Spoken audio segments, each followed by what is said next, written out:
I need to talk to you about a sponsor for today's video, and that is MyBookie. Unless you've been living under a rock, you know that the NFL is back and the NBA playoffs are in full swing, which can only mean one thing. It's winning season at MyBookie.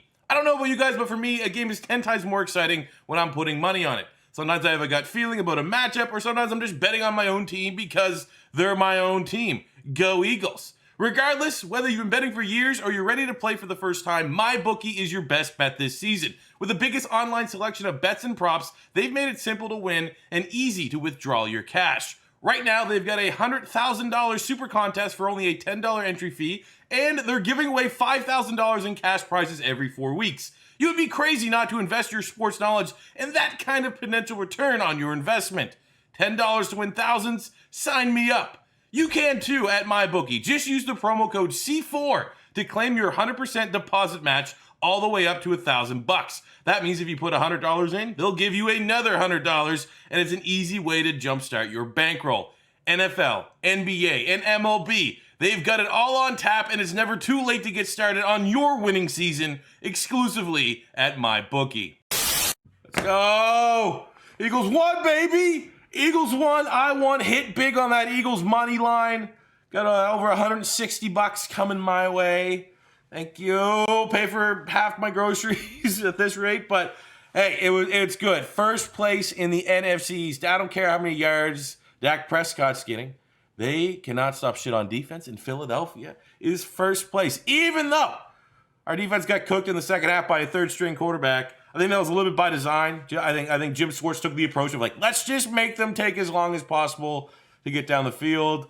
Hey, they bended, did not broke, and we got the dub, 25-20. So we'll be going through the player grades here today and giving my outlook on your NFC East leading Philadelphia Eagles. So let's look at the Eagles here today. Carson Wentz was better. I mean, the interception was a deflected pass again, which we've seen. I think he has like 2, maybe 3 interceptions this year that have been deflected. And yes, a deflection doesn't always fall on the quarterback, but he forced the throw. He really pretty much just bootlegged into pressure, forced the throw. It was not particularly great, but the second half, he was very good. He was very good. We saw vintage Carson Wentz in the second half and ended up with 193 yards, 1 touchdown, 1 interception. Also had 37 yards on the ground and a rushing touchdown. I'll give Carson Wentz a B-. A B ultimately, and it's starting to feel like we can't use this as an excuse for the Philadelphia Eagles anymore because it's been like the last 3 years, like, oh, only Carson Wentz throwing to practice squad receivers.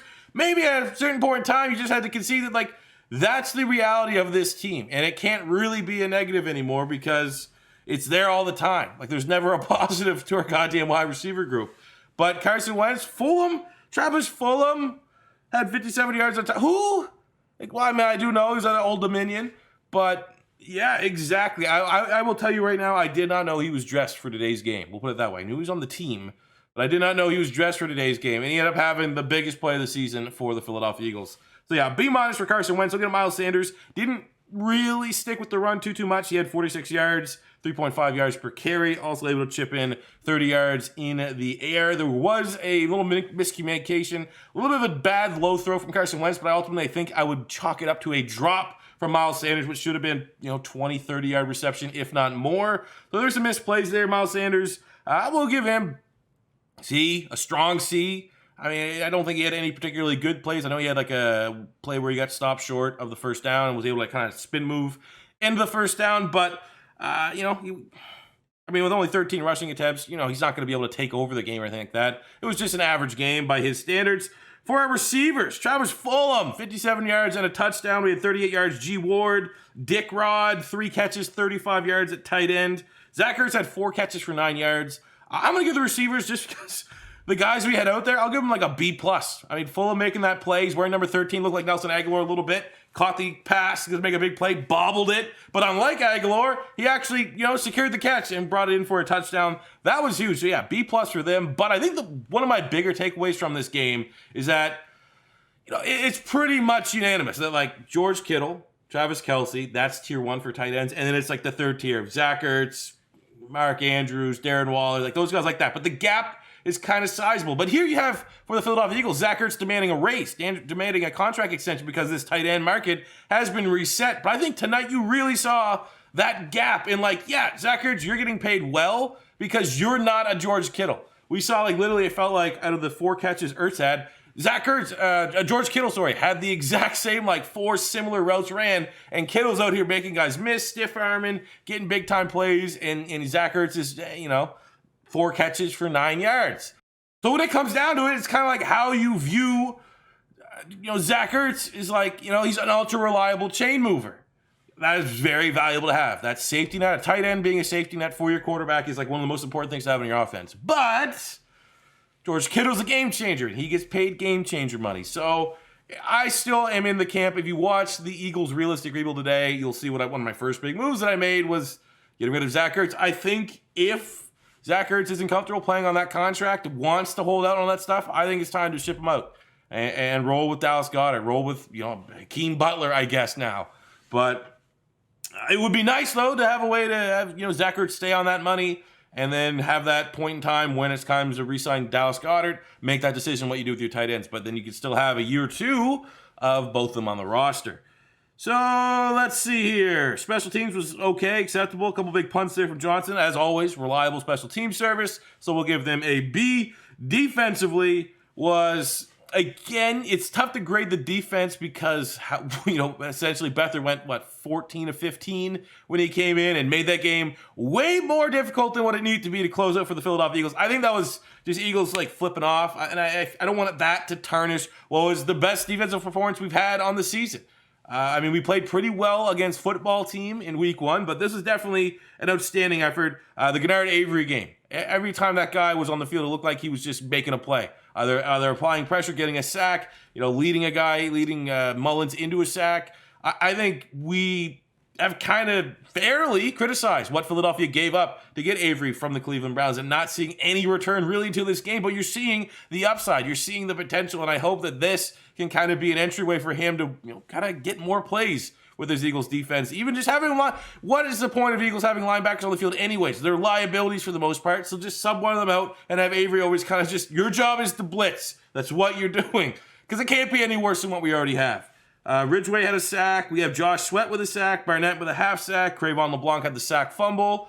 Generally, everyone on the D-line played good, and this was a game that Fletcher Cox was consistently in and out of the lineup. I don't know what was going on. I said he was getting an IV, but Brandon Graham's been playing very well. Josh Sweat might be really in line with Darius Slay as the best player so far for the Philadelphia Eagles. And then you have to kind of view that Darius Slay play on the Ayuk huddle.